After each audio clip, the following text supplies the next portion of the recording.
قالت القاهرة أن وزير الخارجية الإسرائيلي أفيغدور ليبرمان لن يزورها إلا إذا اعتذر عما بدر منه تجاه الرئيس المصري حسني مبارك.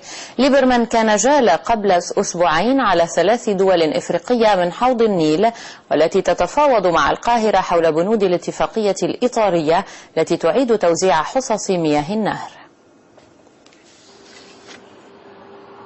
على الرغم من زيارات المسؤولين الإسرائيليين إلى العاصمة المصرية المتواصلة، إلا أن القاهرة وجدت نفسها في مأزق مع قيام وزير الخارجية الإسرائيلي أفيغدور ليبرمان بزيارة إلى 5 دول إفريقية، منها 3 من دول حوض النيل هي إثيوبيا وأوغندا وكينيا.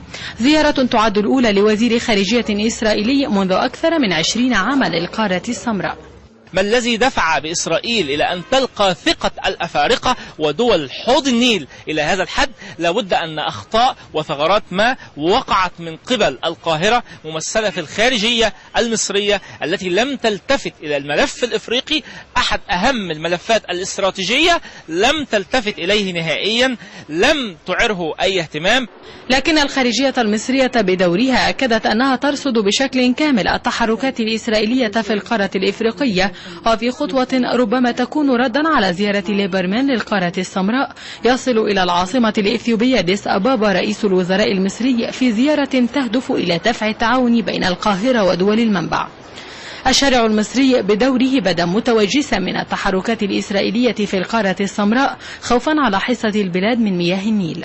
لازم نكون بنحتاط من أي حد ممكن يأذي مصر.